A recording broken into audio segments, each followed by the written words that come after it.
Oke, assalamualaikum dan salam sejahtera. Kita teruskan perbincangan untuk bab 1 redox. Oke, steroid kandungan 1.1, proses pengoksidaan dan penurunan bahagian yang kedua. Oke, jadi untuk bahagian kedua ini, oke, kita masih lagi membincangkan pengoksidaan dan penurunan, tapi kali ini oke, dia punya subtopik pemindahan elektron pada suatu jarak. Oke, jadi ini dia punya eksperimen. Oke, tujuannya mengkaji tindak balas, pengoksidaan dan penurunan dari segi pemindahan elektron pada suatu jarak. Bahan-bahannya, oke, kita akan letakkan asid sulfurik. Mula-mula asid sulfurik letak di bawah dasar tiup. Oke, lepas tu kita akan letak berhati-hati larutan kalium iodida. Letaklah di sebelah lengan sebelah kiri boleh, sebelah kanan pun boleh. Oke, tapi kalau dari gambar raja, dia letak di sebelah kiri. Oke, lepas tu larutan kalium manganat 7 berasid kita letakkan di lengan sebelah lagi. Oke, ini kita letakkan berhati-hati supaya larutan-larutan ini tidak bercampur dengan asid sulfurik. Oke, jadi ini tiup U yang kita akan isikan dengan bahan-bahan tadi. Oke, lepas tu kita akan sambungkanlah. Oke, kita akan sambungkan kedua-dua tiup U ini dengan suatu wayar penyambung yang mengandungi galvanometer, dan wayar penyambung tu masing-masing diletakkan elektrod karbon di bahagian kiri dan kanan. Oke, lepas tu kita tutup guna penutup gabus. Oke, dan kita akan nampaklah tindak balas akan berlaku. Oke, bila tindak balas berlaku, jarum galvanometer akan terpesong. Oke, jadi ada beberapa maklumat di sini dia bagi tahu elektrod karbon tidak boleh menyentuh lapisan asid sulfurik. Oke, kenapa? Sebab nanti tindak balas akan berlaku di situ. Oke, sedangkan kita mau tindak balas berlaku pada larutan kalium iodida. Oke, lepas itu terminal negatif ialah elektrod yang mana berlaku pembebasan elektron.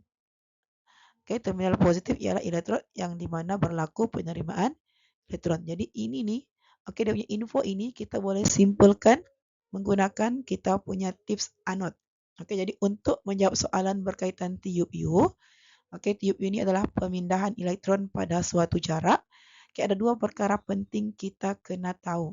Oke, yang pertama, yang macam sebelum cikgu cakap sebelum ini, oke, hafal bahan oksi dan bahan red.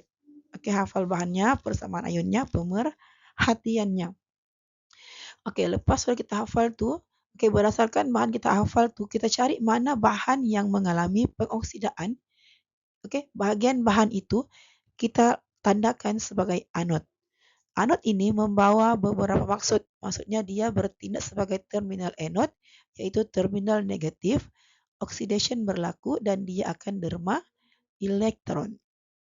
Oke, anod E merujuk kepada anod, N negatif, O oxidation, Di derma elektron. Oke, jadi dia menderma elektron maka dia berlaku pengoksidaan. Oke, tiup U. Oke, ini tiup U yang kita dibagi. Oke, kita ada larutan kalium iodida. Jadi kita tahu di sini, oke, iodida adalah bahan yang teroksida. Oke, sudah kita hafalkan bahan-bahan yang mengalami pengoksidaan, antaranya adalah ion CBI. Jadi iodida adalah mengalami pengoksidaan. Apa kita buat lepas kita tahu dia mengalami pengoksidaan? Kita labelkan yang mengalami oksi itu sebagai anode.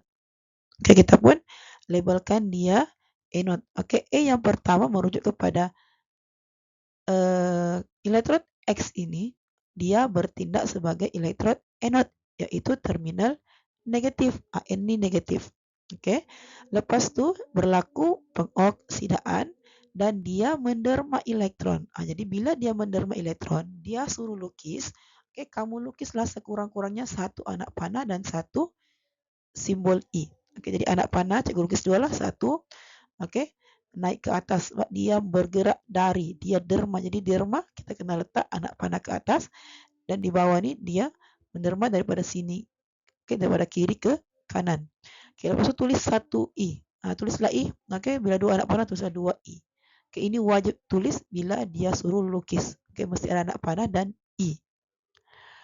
Oke, kita tahu sudah dia menderma elektron. Jadi bila di bahagian elektrod X ini anode, secara otomatik di bahagian elektrod Y akan jadi katot. Oke, bila di sini negatif, di sebelah sini akan jadi positif dan berlaku proses penurunan. Bila kita sudah labelkan kita punya gambar raja ini, oke, kita akan mudah menjawab soalan-soalan yang dia bagi. Soalan-soalannya nih ada banyak, oke. Pemerhatian, inference, setengah persamaan, jenis tidak balas, persamaan ion keseluruhan, kenal pasti bahan dioksidakan, diturunkan, ejen pengoksidan, ejen penurunan, sebab. Lepas itu nyatakan arah pengaliran elektron, nyatakan terminal positif dan negatif, fungsi asid sulfurik, dan dia suruh lukisan selain tiup-iup. Jadi berdasarkan gambarnya tadi tuh kita boleh jawab semua soalan ini. Jadi semua soalan-soalan ini lebih baik kita jawab dia dalam bentuk jadual. Supaya kita nampak dia punya perbandingan, kita jawab semua soalan, tidak ada soalan yang tertinggal. Jadi daripada semua kita punya soalan tadi tu, perkara yang paling penting untuk kamu jawab pertama adalah setengah persamaan. Daripada setengah persamaan ini, kita boleh jumpa banyak maklumat. Jadi kita tengok tadi elektrod yang mengalami pengoksidaan ialah elektrod elektrod X, dan yang mengalami penurunan ialah elektrod Y. Jadi setengah persamaan tadi kita ada ion iodida. Jadi ion iodida mestilah dia jadi iodin. Jadi elektron kita tulis jauh daripada yang negatif ataupun di sebelah kanan sebab dia mengalami pengoksidaan dengan menerima elektron. Manakala di sebelah penurunan tadi kita ada larutan kalium manganat 7 bar asid. Jadi persamaannya seperti yang kita bincangkan sebelum ni, manganat tambah dengan asid tambah dengan elektron menghasilkan ion mangan 2 dan 4H2O. Jadi ini setengah persamaan untuk penurunan. Persamaan ion keseluruhan ini ialah gabungan kedua-dua ini. Gabungan pengoksidaan dan penurunan. Kita gabungkan diorang. Sebelum kita gabungkan, kita kena pastikan elektron diorang ini sama bilangan. Sekarang elektron diorang tidak sama bilangan. Apa yang kita perlu buat? Kita seimbangkan dulu. Jadi untuk yang iodin ini kita darabkan dengan 5. Jadilah dia 10 elektron. Untuk yang manganat ini kita darabkan dia dengan 2. Bila darab dengan 2, darab semua sekali ya, bukan elektron saya darab semua sekali yang ada dalam persamaan, kita akan dapat elektronnya sudah 10. Jadi elektronnya sudah sama, kita boleh gabungkan sudah persamaan kita. Tapi elektron yang sama itu kita boleh abaikan sudah dia. Kita boleh hilangkan. Jadi kita gabungkan yang di sebelah kiri dulu. Sebelah kiri ambil yang sudah diseimbangkan 10I. Kita gabungkan dengan yang di sebelah kiri ini juga. Jadi 10I gabungkan dengan yang di sebelah kiri ini. Lepas tu yang 5I kita gabungkan dengan semua yang di sebelah kanan ini. Sebelah kiri gabungkan dengan sebelah kiri. Sebelah kanan dengan sebelah kanan. Elektronnya kita hapuskan. Apa yang berlaku? Inilah bila kita gabungkan. Ini dari sini. Ini daripada sini. Ini daripada ini.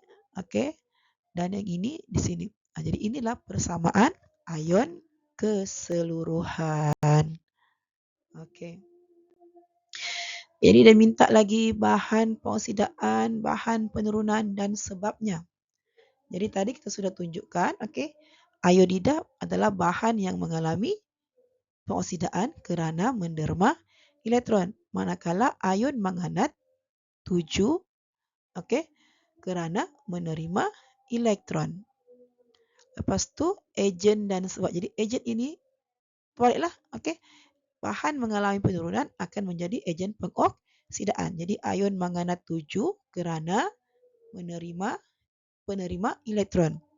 Manakala bahan yang mengalami pengoksidaan akan jadi ejen penurunan. Ion iodida kerana penerima elektron. Jadi sekarang ini dia mau apa lagi? Dia mau pemerhatian. Jadi daripada setengah persamaan tadi kita boleh tahu sudah pemerhatiannya. Oke, setengah persamaannya tadi iodida kepada iodin. Di iodida colorless, iodin perang. Jadi kita pun tulis larutan tidak berwarna bertukar kepada larutan berwarna perang. Oke, manakala ion manganat menjadi ion mangan 2. Oke, ini ingat tipsnya manggis. Kulitnya purple, isinya putih. Kita akan tulis larutan berwarna ungu bertukar kepada larutan tidak berwarna. Oke, jadi inference kita terangkan kenapa pemerhatian kita begitu. Kenapa daripada tidak berwarna bertukar kepada perang. Kita tahulah. Oke, ion iodida mengalami tindak balas pengoksidaan membentuk molekul iodin. Oke, jadi untuk yang ini pula kenapa dia ungu tidak berwarna. Itu itulah ion mangan 7 mengalami tindak balas penurunan membentuk ion mangan 2. Itu adalah soalan-soalan yang kita dibagi. Ada lagi soalan yang kita perlu jawab, yaitu arah pengaliran elektron. Bila dia suruh lukis macam yang sebelum Cik terangkan, yang ada anak panah dan ada elektron. Bila dia minta nyatakan dia dalam bentuk ayat. Jadi ayatnya ialah elektron bergerak dari elektron X ke elektron Y melalui wire penyambung ataupun litar luar. Jadi dari elektron X ke elektron Y melalui wire penyambung ataupun litar luar. Melalui ini wajib kamu tulis. Jadi kalau kamu tulis daripada elektron X ke elektron Y tiada markah. Mesti sebut melalui wire penyambung. Atau litar luar salah satu. Kalau kamu tulis wire penyambung. Kalau litar luar. Litar luar itu siapa? Yang ada wire penyambung dengan galvanometer. Soalan lagi dia tanya fungsi larutan H2SO4. Fungsinya melengkapkan litar dengan membenarkan ion-ion bergerak bebas melaluinya. Itu fungsi larutan asid sulfurik. Seterusnya soalan yang terakhir dia minta selain menggunakan TUU, lukis satu susunan radas berlabel yang dapat digunakan untuk mengkaji eksperimen pemindahan elektron pada suatu jarak antara larutan ferrum 2 sulfat dan air klorin. Jadi ini kita boleh gunakan sel Daniel. Sel Daniel ini nanti kita akan belajar lebih lanjut pada topik sel kimia. Jadi ini adalah sel Daniel, yang menggunakan titian garam. Sel Daniel pun ada 2 jenis. Nanti kita belajar. Kita belajar dulu yang inilah, Jadi kita pun letakkanlah elektrod karbon kedua-duanya di kiri dan kanan. Lepas itu salah satu larutan kita letaklah sebagai larutan ferrum 2 sulfat. Satu lagi larutan air klorin. Jadi air klorin ini dengan ferrum 2 sulfat ini boleh bertukar kedudukan. Yang penting kita tahu siapa pengoksidaan, siapa penurunan. Jadi ferrum 2 dengan klorin, siapa yang mengalami pengoksidaan? Ferrum 2 lah. Ferrum 2 dia akan jadi ferrum 3. Macam mana kita tahu dia ferrum 2? Di sini. Fi tak tahu casnya, mungkin 2 mungkin 3, tapi kita tahu cas si sulfat SO4 2-. Jadi bila tiada nombor yang disilangkan, maksudnya di sini 2 plus, di sini 2 minus, waktu dia hilangkan. Jadi ini adalah larutan ferrum 2 akan menjadi ferrum 3, maka pengoksidaan berlaku di sini. Air klorin pula ialah molekul CBI yang bertindak sebagai bahan yang akan diturunkan. Jadi itu adalah soalan-soalan yang selalu dia soal.